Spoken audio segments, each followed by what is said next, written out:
หารเมียนมา BGF ทำลายโทรศัพท์และคอมพิวเตอร์ของแก๊งคอลเซ็นเตอร์ทิม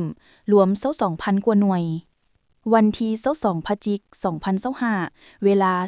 15:00 นาทีรัฐบาลเมียนมา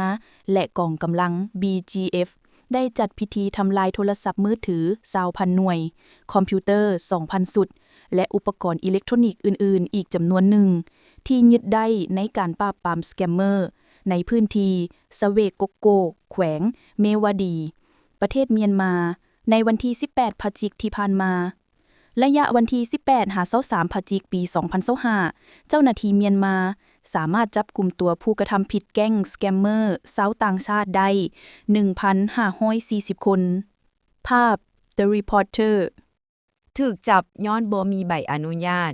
ตำรวจไทยบุกจับสาวลาวบ่มีใบอนุญาตเฮ็ดเวียกอยู่ขอนแก่นประเทศไทยในวันที่18พฤศจิกายน2025ที่ผ่านมาเวลาประมาณ 13:00 นาทีเจ้าหน้าที่ไทยได้บุกจับกลุ่มคนต่างดาวลักลอบเฮ็ดเวียกโดยบ่ได้รับอนุญาตในเมืองขอนแก่นสืบเนื่องจากได้รับเบาะแสจากประชาชนผ่านสายด่วน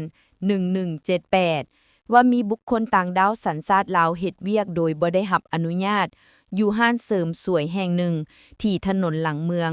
ตำบลในเมืองอำเภอเมืองขอนแก่นเจ้าหน้าที่จับกลุ่มหญิงลาว1คนชื่อนางมาลีนามสมมติอายุ33ปีโดยแจ้งข้อกล่าวหาว่าเป็นบุคคลต่างดาวสัญชาติลาวเฮ็ดเวียกโดยบ่มีใบอนุญาตนอกจากนี้ยังจับเจ้าของห้าน1คนชื่อเท่ากิจนามสมมติข้อกล่าวหาเป็นนายจ้างรับคนต่างดาวเข้าเฮ็ดเวียกโดยคนต่างดาวบ่มีใบอนุญาตเข้าเฮ็ดเวียกหรือให้คนต่างดาวเฮ็ดเวียกนอกเหนือจากสิทธิ์ที่เฮ็ดได้เจ้าหน้าที่ได้เฮ็ดบทบันทึกจับกุมไปสพ.เมืองขอนแก่นและส่งมอบต่อพนักงานสอบสวนเพื่อดำเนินคดีตามกฎหมาย